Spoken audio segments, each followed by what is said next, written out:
welcome to government class. In today's government class, we'll be looking at Richard's Constitution of 1946. Owing to some of the weaknesses that were found in Clifford's Constitution by the Nigerian nationalists, a great pressure was mounted on the British to give the country a befitting and a realistic constitution that would fit into the country's situation and nature. So due to some of the weaknesses and some of the criticisms that the Nigerian nationalists had against the Clifford's Constitution, they mounted pressure on the British to give Nigeria a befitting, a more realistic constitution, a constitution that would fit into the country's situation and nature.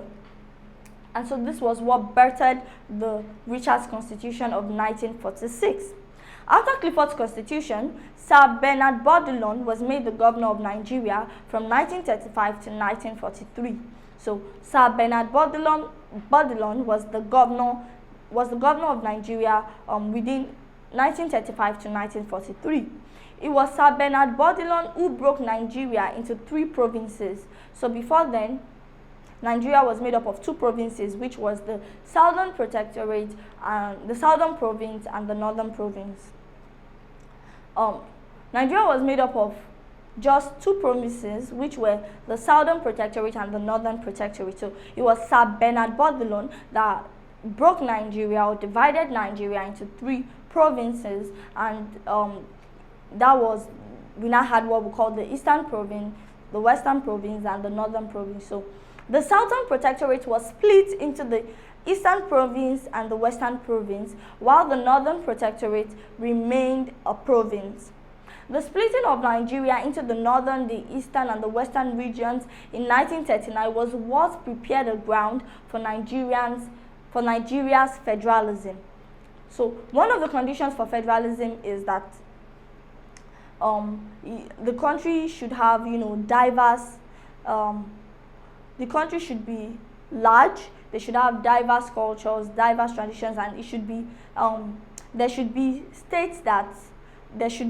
So it was Sir Bernard Bordelon that prepared the ground for Nigeria's federalism by splitting Nigeria into the northern region, the eastern region, and the western region in 1939. Sir Bordelon retired from office in 1944 with the uncompleted constitution, which was designed to meet Nigerians' unity and to promote effective participation of Nigerians in the administration of their affairs. So Sir Bordelon retired without completing the constitution he drafted. And the constitution that Sir Bordelon drafted was designed to meet Nigerians' unity, to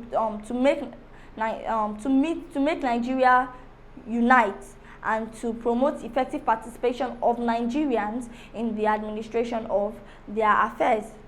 In 1946, Sir Orchard Richards became the governor of the country, and he drafted what we call the Richard's Constitution.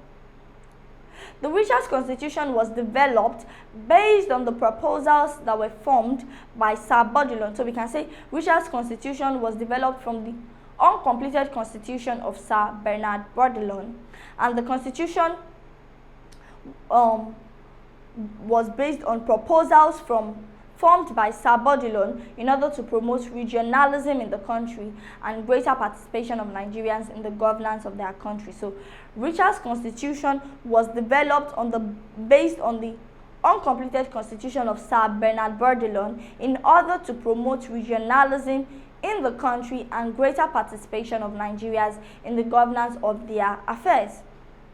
The Richard's Constitution was introduced to the Legislative Council on August 1946 to replace the old Clifford Constitution of 1922. Like the Richard's Constitution, the Executive Council was still dominated by the Europeans, and Sir Richard was the president.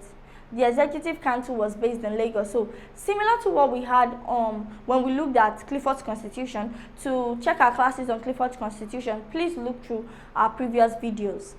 So similar to what we had in Clifford's Constitution, the Executive Council was still dominated by the Europeans, and the Executive Council was based in Lagos. So it was still the Europeans that were formulating and implementing policies for Nigerians on behalf of Nigerians, without Nigerians being there when these policies are formulated, when these policies are implemented.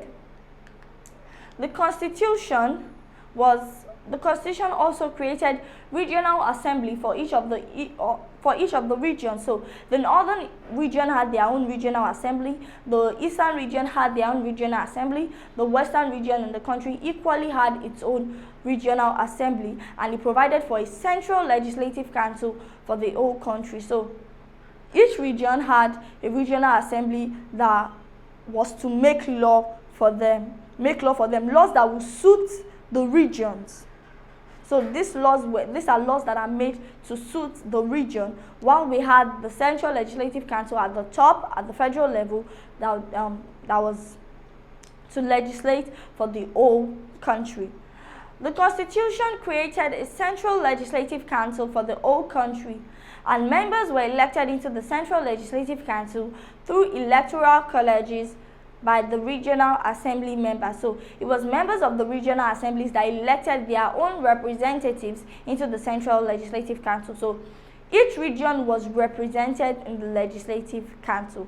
Each region was represented in the Legislative Council because it was the regional assembly members that elected their representatives through the Electoral College into the Central Legislative Council.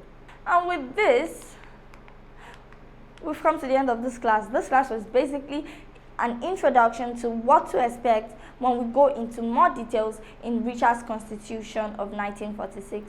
And with this, we've come to the end of the class, and I'll see you at the next class.